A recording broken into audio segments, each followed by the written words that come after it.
Hello dear students, welcome back to the Hindi class of 8th grade. Dear students, in the last video we have done Karak. So today we will start next lesson, that is विशेषण, lesson number 13. विशेषण क्या होता है? संज्ञा और सर्वनाम शब्दों की विशेषता प्रकट करने वाले शब्दों को विशेषण कहते हैं। संज्ञा और सर्वनाम जो शब्द हैं उनकी विशेषता बताना, उनकी क्वालिटी बताना, वो क्या हो जाएगा? विशेषण।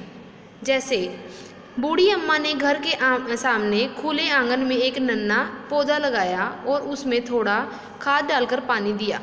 अम्मा ने 2 साल तक पौधे की देखभाल की, फिर वह बड़ा पेड़ बन गया और उस पर सफ़ेद फूल खिल आए। कुछ दिन बाद सफ़ेद फूल मीठे रसीले फलों में बदल गए। अम्मा ने पके पके कुछ फल तोड़े और उन्हें छोटे बच्चों में बांटा। प्रत्येक बच्चे को 4 फल मिले। ये क्या था? इसमें जो पिंक कलर के दिए हुए हैं वो क्या है? विशेषण। कैसे? बूढ़ी अम्मा। अब अम्मा इसमें क्या है? संज्ञा। तो अम्मा के बारे में क्या बताया है? उसकी विशेषता क्या बताई है उसका? कि वो बूढ़ी है। ठीक है। नेक्स्ट है एक नन्हा पौधा, मीन्स पौधे के बारे में बताया है, उसकी विशेषता बताइए। एक वो छोटा है, एक नन्हा है, तो ये क्या है? विशेषण है। बूढ़ी, एक नन्हा। अब यहाँ खाद है, उसमें थोड़ा खाद डालकर पानी दिया। खाद है तो खाद के बारे में कहा है कि कितना डालना है? थोड़ा डालना है, तो उसकी क्वांटिटी बताई है। इसमें खाद के बारे में बोला है। ठीक है, तो क्या हो गया? ये भी विशेषण। तो जो ये पिंक कलर के हैं वो क्या हो गए? विशेषण। ठीक है, क्योंकि इन्होंने संज्ञा की विशेषता बताई है। नेक्स्ट है विशेष्य।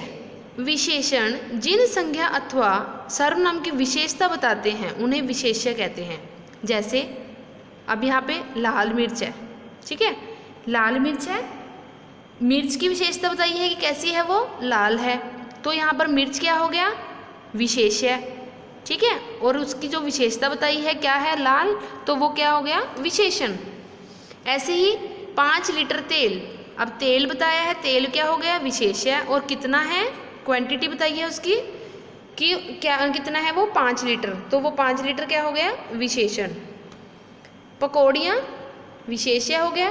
कैसी हैं वो? नमकीन है, तो ये क्या होगी? विशेषण। क्लियर?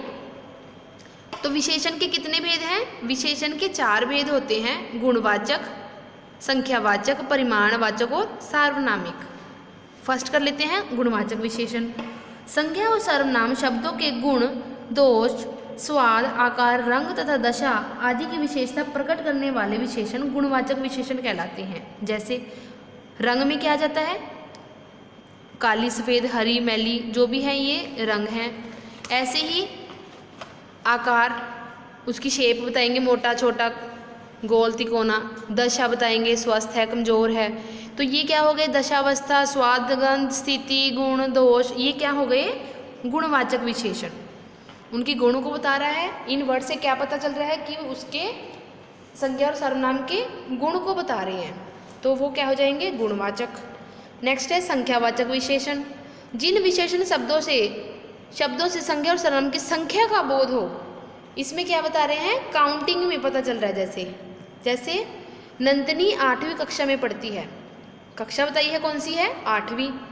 सभा में 100 लोग थे। 100 लोग मतलब लोग बताए हैं कितने थे? व्यक्ति कितने थे? 100। यहाँ पर संख्या प्रॉपर मेंशन की हुई है, तो वो क्या हो जाएगा? संख्यावाचक। ठीक है, अब संख्या में भी यहाँ पर प्रॉपर है 8वीं, 100। अब यहाँ पे क्या है? युद्ध में बहुत सैनिक मारे गए। अब बहुत तो पता चल गया कि बहुत सैनिक मारे गए हैं, बट कितने हैं नहीं पता। तो ये किस में पता चलेगा? इसके जो फर्दर आगे डिवाइड किया हुआ है इनको, संख्यावाचक को, उसमें इसके उपभेद क्या हैं? निश्चित संख्यावाचक और अनिश्चित संख्यावाचक। निश्चित संख्यावाचक क्या है? जिन विशेषण शब्द से निश्चित संख्या का पता चले। जैसे ये 8वीं था, निश्चित है 8वीं। ठीक है। अनिश्चित में क्या आ जाएगा? जिसमें निश्चित संख्या ना पता हो, कुछ, बहुत, ऐसे। ठीक है, ये वो हो गए अनिश्चित संख्यावाचक। जिन विशेषण शब्द से निश्चित संख्या का पता चले निश्चित संख्यावाचक। गणना बोधक जैसे 3, 4, 6, 8। क्रम बोधक दूसरा, तीसरा, चौथा, पांचवा, ठीक है। आवर्ती बोधक हो गए दोहरा, इकहरा, दुगना, चौगुना। समूहवाचक प्रत्येक बोधक, ठीक है। इसमें क्या है, प्रॉपर हमें पता चल रहा है कि संख्या कितनी है। अनिश्चित में क्या हो गया, मैंने बताया अभी, किसी इसमें नहीं पता चलता, जैसे कुछ, थोड़े, कहीं, बहुत। ओके, नेक्स्ट है परिमाणवाचक विशेषण। जिन विशेषण शब्दों से किसी वस्तु की मात्रा अथवा नाप तोल का पता चलता है उसे परिमाणवाचक विशेषण कहते हैं। जैसे उसकी कमीज में 2 मीटर कपड़ा लगता है, ठीक है। अब यहाँ पर क्या हो रहा है, उसकी क्वांटिटी बताई जा रही है, जिसमें क्वांटिटी पूरी बताई जाए, पूरी मात्रा बताई जाए वस्तु की, नाप तोल कितना है, वो क्या हो जाता है, परिमाणवाचक। 5 किलो देशी घी लाओ। देशी घी कितना है बताया इन्होंने, 5 किलो बताई है क्वांटिटी। उसकी कमीज में 2 मीटर कपड़ा लगता है, 2 मीटर भी क्वांटिटी बताई है कि कितना लग रहा है। सब्जी में थोड़ा नमक डालो, इतनी सी दही से काम नहीं चलेगा। अब यहाँ पर क्या बताया है कि थोड़ा सा। अब जैसे हमने यहाँ पर संख्यावाचक में किया है कि निश्चित संख्या पता है और अनिश्चित जिसमें नहीं पता, ऐसे ही परिमाण में है। 5 किलो और 2 मीटर क्या हो जाएगा, निश्चित परिमाणवाचक, और जो जिसमें थोड़ा, इतनी सी, जिनकी प्रॉपर हमें नहीं पता क्वांटिटी, वो क्या हो जाएगा, अनिश्चित परिमाणवाचक। आगे हमने इसको डिवाइड किया है परिमाणवाचक को। 2 उपभेद कितने हैं, 2 उपभेद हैं इसके, निश्चित परिमाण और अनिश्चित। निश्चित में क्या है, संख्या अथवा सर्वनाम शब्दों के निश्चित परिमाण का बोध कराने वाले विशेषण निश्चित परिमाणवाचक कहलाते हैं, ठीक है।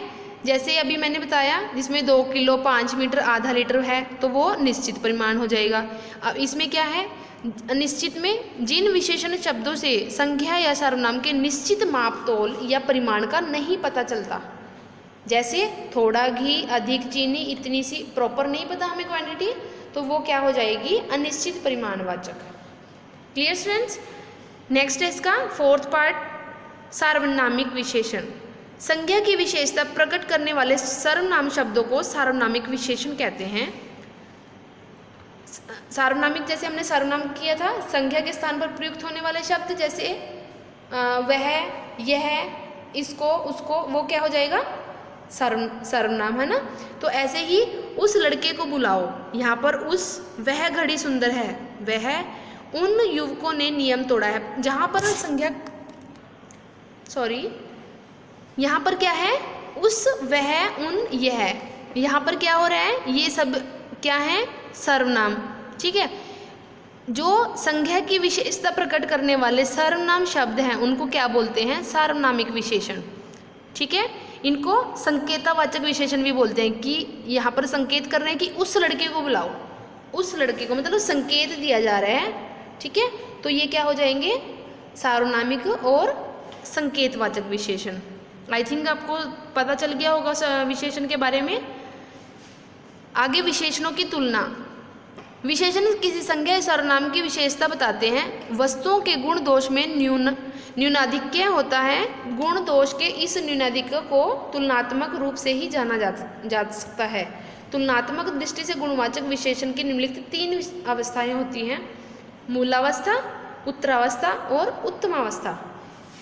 गुणवाचक विशेषण की कितनी अवस्थाएं बताई हैं, 3। मूलावस्था कौन सी है, इस अवस्था में विशेषण का तुलनात्मक रूप नहीं होता, विशेषण केवल सामान्य विशेषता का ही ज्ञान करवाते हैं। जैसे नवीन बलवान है, सुंदर बुद्धिमान है। अब यहाँ पर एक के बारे में बात हो रही है, किसी एक प्रॉपर व्यक्ति की, किसी चीज़ के बारे में, प्रॉपर एक के बारे में एक बात हो, किसी के साथ तुलना ना हो, तो वो कौन सी हो जाएगी, मूलावस्था। सेकेंड है हमारी उत्तरावस्था। उत्तरावस्था में क्या है, 2 व्यक्तियों के बीच में, ठीक है, या वस्तुओं के बीच में तुलना की जाए। जैसे पंकज नरेंद्र से अधिक बलवान है, यहाँ पर एक व्यक्ति कौन है, पंकज, नरेंद्र क्या है, दूसरा व्यक्ति। मीन्स 2 के बीच में कंपैरिजन कर रहे हैं, तुलना कर रहे हैं, वो क्या हो जाएगी, उत्तरावस्था। थर्ड है हमारी उत्तमावस्था। उत्तमा में क्या हो जाएगा कि ग्रुप ऑफ जो थिंग्स हैं उसके बीच में से हमें प्रॉपर एक को सिलेक्ट करना है, या नंबर ऑफ पीपल हैं उनमें से एक को हमने बेस्ट बताना है, वो क्या हो जाएगा? उत्तम अवस्था। देखो, इस अवस्था में दो या दो से अधिक वस्तुओं का या व्यक्तियों की तुलना करके किसी एक को सबसे अधिक या सबसे कम बताया जाता है। जैसे नैना सबसे अच्छी बच्ची है, सबसे मतलब काफ़ी सारे हैं, उनमें सबसे नैना है जो वो अच्छी है, ठीक है। पर्वतराज हिमालय संसार का सबसे ऊंचा पर्वत है। संसार में कितने सारे पर्वत हैं? तो सारे पर्वतों में एक हिमालय है, सबसे ऊंचा पर्वत है, ठीक है। समझ आया? मूलावस्था में क्या है? कोई कंपैरिजन नहीं है, एक के बारे में प्रॉपर बताया जा रहा है। उत्तरावस्था में क्या है? दो के बीच में कंपैरिजन होगा, और उत्तमा में दो से ज़्यादा के बीच में एक को बेस्ट बताना या कम बताना, वो क्या हो जाएगा? उत्तमावस्था। विशेष संस्कृत से आए तत्सम शब्दों में तर और तम प्रत्यय लगाकर उनके उत्तरावस्था तथा उत्तमावस्था के रूप बनाए जाते हैं। जैसे सुंदर, इसकी उत्तरावस्था हो जाएगी सुंदरतर, उत्तमावस्था हो जाएगी सुंदरतम। तो सभी में क्या हो जाएगा? उत्तरावस्था में तर आ जाएगा, उत्तमावस्था में तम आ जाएगा। जैसे अधिक, अधिकतर, अधिकतम, न्यून, न्यूनतर, न्यूनतम। क्लियर? नेक्स्ट है प्रविशेषण। विशेषण शब्दों की विशेषता बताने वाले विशेषणों को परविशेषण कहते हैं। जैसे रजनी बहुत मोटी है। अब रजनी क्या है? संज्ञा। मोटी क्या है? विशेषता बताई है कि मोटी है वो, पर उस विशेषण की भी आगे इन्होंने विशेषता बताई है कि वो कितनी मोटी है। अंगूर ज़्यादा खट्टे हैं, अंगूर इतना भी चल सकता था कि रजनी मोटी है, अंगूर खट्टे हैं, रमन छोटा भाई है ना। तो क्या किया है इन्होंने? विशेषण की भी आगे विशेषता बताई है। तो ये जो है विशेषण की भी जो विशेषता बताने वाले शब्द हैं वो क्या हो जाते हैं? प्रविशेषण। क्लियर? ये विशेषण है, विशेषण की भी आगे इन्होंने विशेषता बताई है, तो ये क्या हो जाते हैं? परविशेषण। विशेषण की रचना। विशेषणों की रचना मुख्य रूप से चार प्रकार के शब्दों से की जाती है। अब विशेषण किस किस से बनते हैं? संज्ञा से, सर्वनाम से विशेषण बन रहे हैं, क्रिया से विशेषण, और अव्यय विशेषण, ठीक है। तो आप इनको रीड कर लेना। आज हमने क्या रीड किया है? संज्ञा व सर्वनाम की विशेषता बताने वाले शब्द विशेषण कहलाते हैं, ठीक है। ये है इसकी डेफिनेशन। विशेषण जिनकी विशेषता बताते हैं उन्हें क्या बोलते हैं? विशेष्य। विशेषण के कितने भेद किए हैं? 4। गुणवाचक, संख्यावाचक, परिमाणवाचक और सार्वनामिक विशेषण। आगे प्रविशेषण क्या बताए थे? जो विशेषण की भी फर्दर विशेषता बताए। विशेषण की विशेषता प्रकट करने वाले शब्द प्रविशेषण कहलाते हैं। Clear students? आई थिंक आपको सारा क्लियर हो गया होगा।